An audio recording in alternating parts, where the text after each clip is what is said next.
mean, brothers.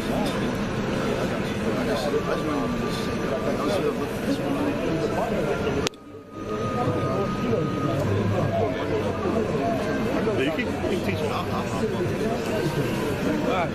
Keep teaching, man. Keep teaching. Somebody give me Sirach 41:7. I'll be shot. Sirach 41:7. Alright, because what you're starting to see is that even the so-called white race is waking up to the so-called white race's BS. That's what you're starting to see. Matter of fact, you get Psalms 49:11.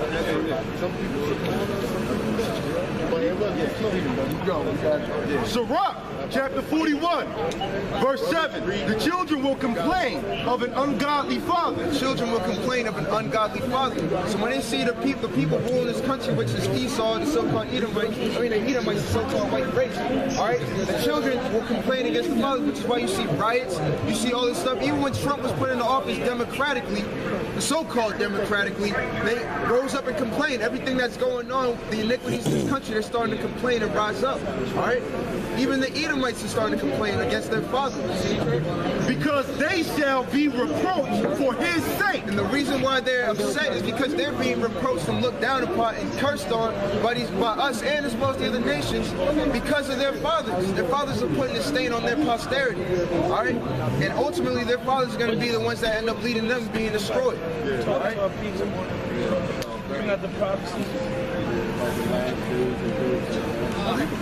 Woe be unto you, ungodly men. And that's speaking about the fathers. Which have forsaken the law of the Most High God. This is Psalms 49:11. Their inward thought is that their houses shall continue forever, and their dwelling places to all generations. They call their lands after their own names. And that's what they do out of their pride. But at the end of the day, they believe that's because their houses they'll last forever. Even the land of Africa is named after a so-called white man, an Edomite, okay? They named their lands after their own. Can you get 55 and I believe 21? Okay? They believe that this is going to last forever. This setup is not going to last forever, all right? And this is going to be the last captivity of the Israelites, because after this, we're going to have an everlasting kingdom of peace and righteousness. I thought everybody wanted that, a kingdom of peace and righteousness where everybody's safe and everybody's happy and everyone's eating well and everything's healthy and the air is polluted. That's what everybody wanted. Can you get me Isaiah 24? No, I want the world languages and faded away. Yeah, I think it's 24. Can you read that, brother? This is Psalms 55:21. The words of his mouth are smoother than butter, but war was in his heart. His words were softer than oil, yet were they drawn swords. Now these Edomites will come up to you with soft words and peace treaties, and they'll try to say, let's join hand in hand. But at the end of the day, they have war in their hearts. How many treaties that they have with the Native Americans? How many treaties do they have period with these countries that's going that's around the earth? They break all these treaties because their words are softer than butter and oil, but there's war in their hearts at the end of the day because they're the children of the wicked. They don't know anything but the sword. It's their blessing. All right? That's all they know. Okay? So when they come up to you talking smooth like, you know, I'm a liberal, I'm this and that, you know, I want to be your friend, they're really your enemy. It's all bullshit.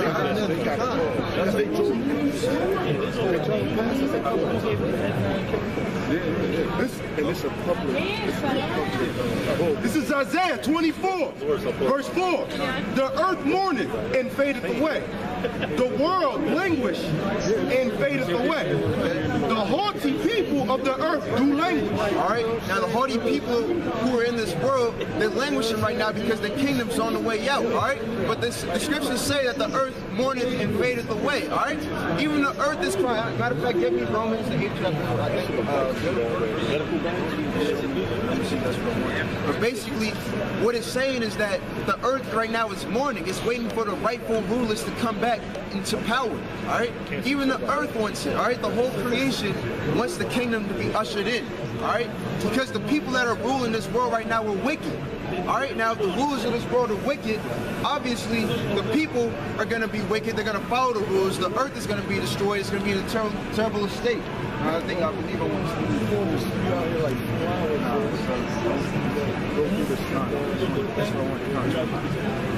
Romans chapter 8, verse 20. For the creature was made subject to vanity. All right, stop there, brother. The creature was made subject to vanity. The creature is another word for creature. I mean, the creation, exactly. So what it's saying is that even the whole creation of the world is subject to vanity right now. Look at this, man. This used to be trees and grass and fruits used to grow here. Yeah, that's what now it's subject to vanity. Now we come to what used to be a beautiful forest to gamble, to have folly, all right? To ride bikes and look weird, all right? Not willingly, but by reason of him who have subjected the same in hope. Not willingly, but by reason of him who have subjected the same in hope. Okay, so the same person who subjected the creature to vanity is the same one that's bringing hope to the world, all right? That's the same one that's going to usher in the salvation of not just Israel, but the whole world, okay? Because Israel being saved is going to save the world. It's even going to help the heathen, all right? You're going to be eating healthier. Everything's going to be a lot better. Because the creature itself also shall be delivered from the bondage of corruption into the glorious liberty of the children of the Most High. Woo. Now it says right there, the creature is going to be delivered to the children of the Most High, all right? The people that are coming here, I mean, Yahushua is coming to save us, is coming to save the creature as well. Because the creature is going to be put in the hands of the righteous, and then it's going to blossom and be as beautiful as it's supposed to be, all right?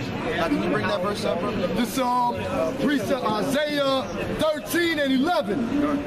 And I will punish the world for their evil and the wicked for their iniquity. And I will punish the world for the evil and the wicked for their iniquity. And I will cause the arrogancy of the proud to cease.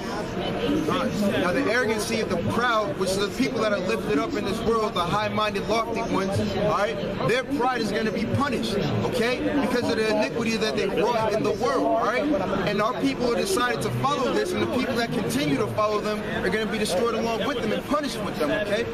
Get me 2nd Ezra's 9th chapter and go to the 7th verse, all right? Now, just let us know you're coming down. It's order. It's just working. And it make things run a lot smoother. What? Yeah, We're here to tell you black Hispanics and Native Americans to repent and come back to the law, statutes, and commandments of the Heavenly Father. that's right. The Bible prophesies World War III. We're out here for you so you can wake up and not partake in America's sins. That's right. All right? The Bible prophesies about World War III, and we're going to get that right quick. Give me,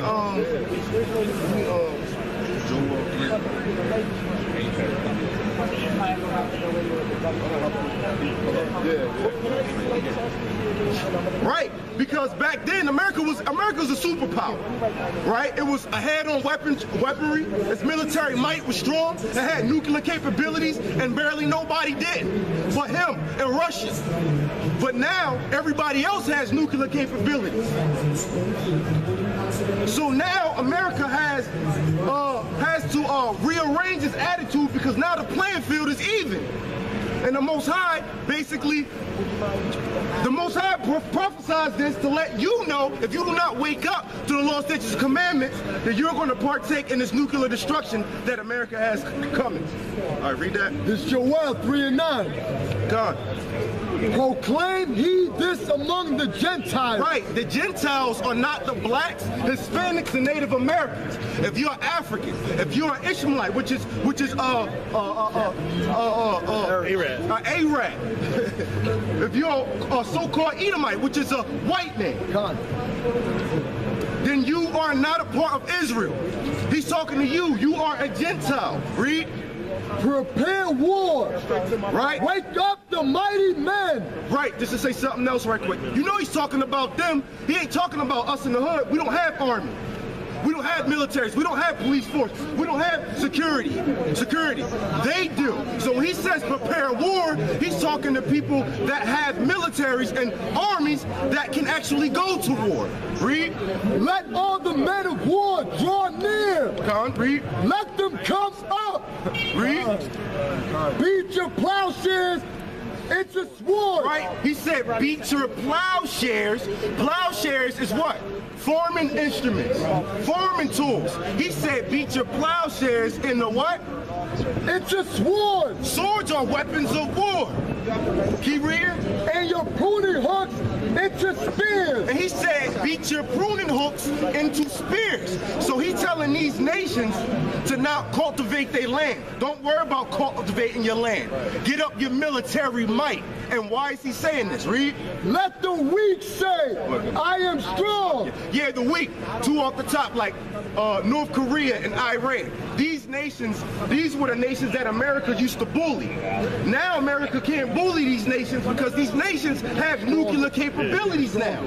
Now little ass North Korea talking shit to America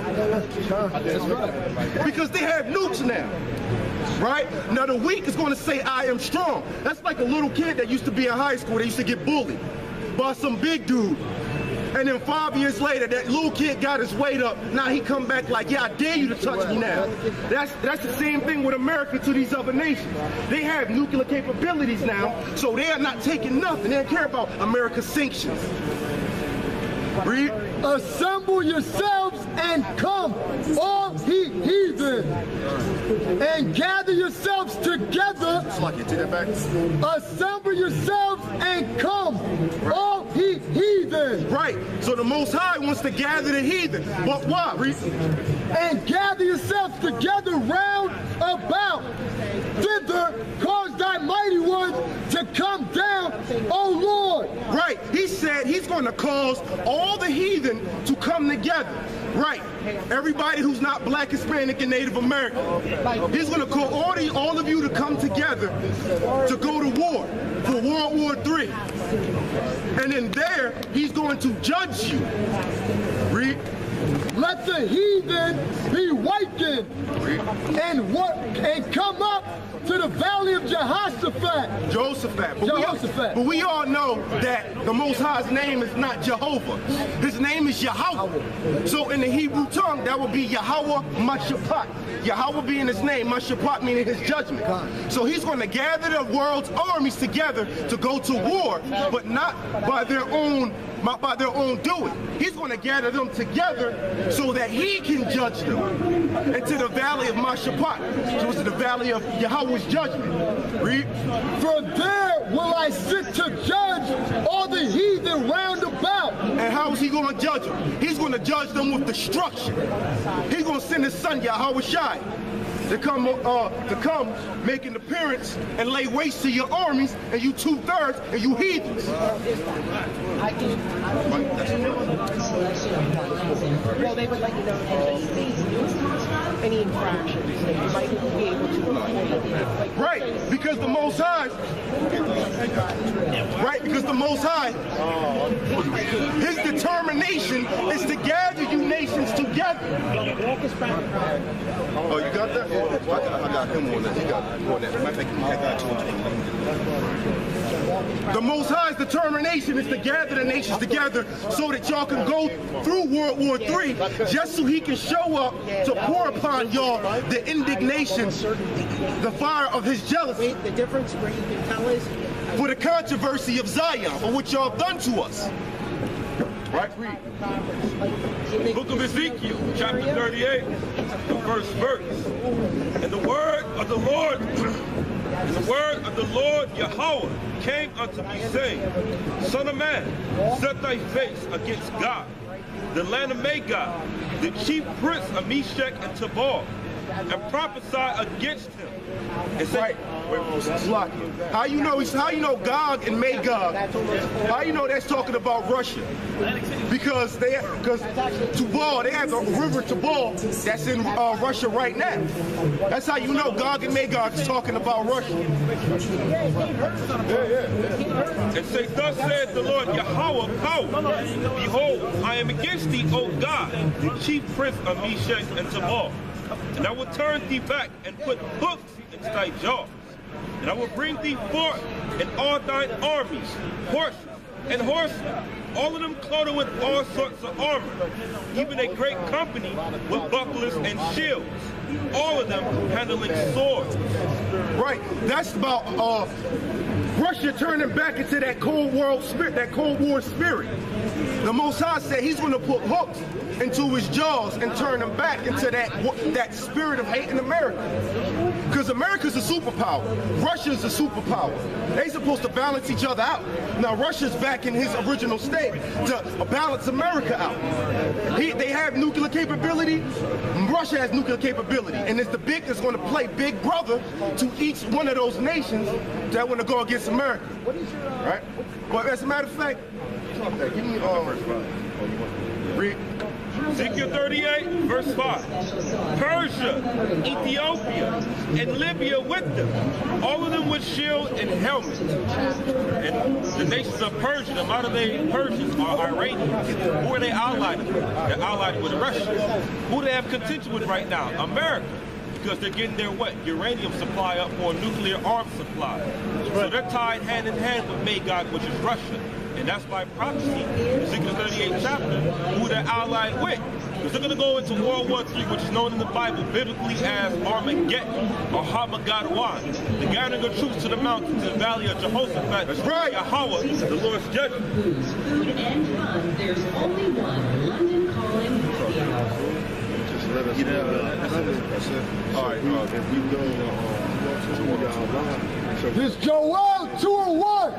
Blow he the trumpet in Zion and sound an alarm in my holy mountain. Right, read.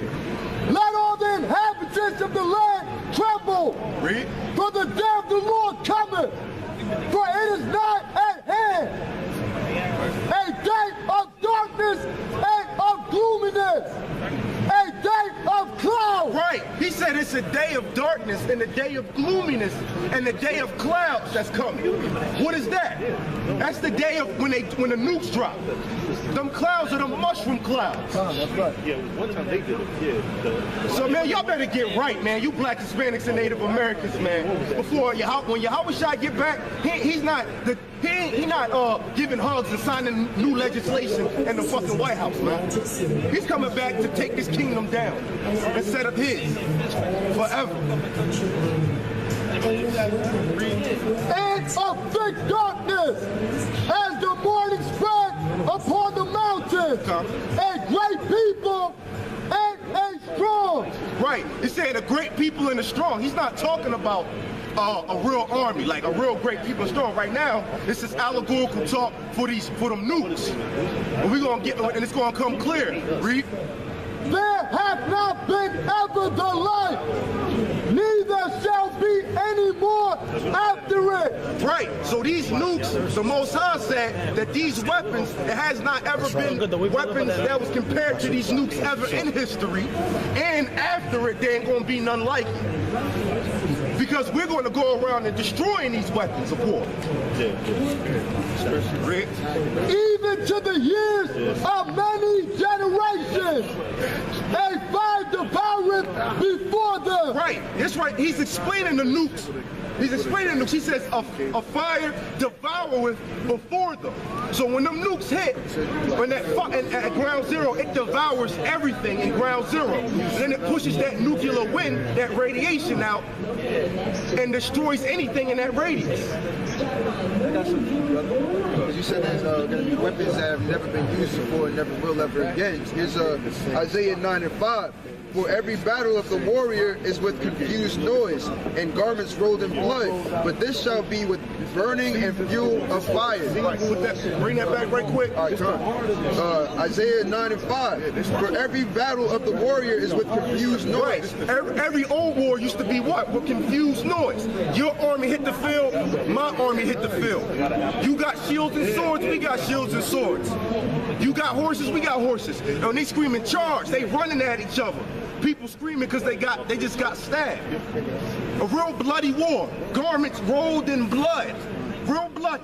But he says, that's old, that's how we used to war. He said, this war that's coming is burning and fuel of fire. This war that's coming right now is not going to be swords and shields. This is about technology. As the technology got greater, the war got greater. Right. Like, if everybody had swords, they'll fight with swords. If everybody had rocks, they'll fight with rocks. Now everybody got nukes.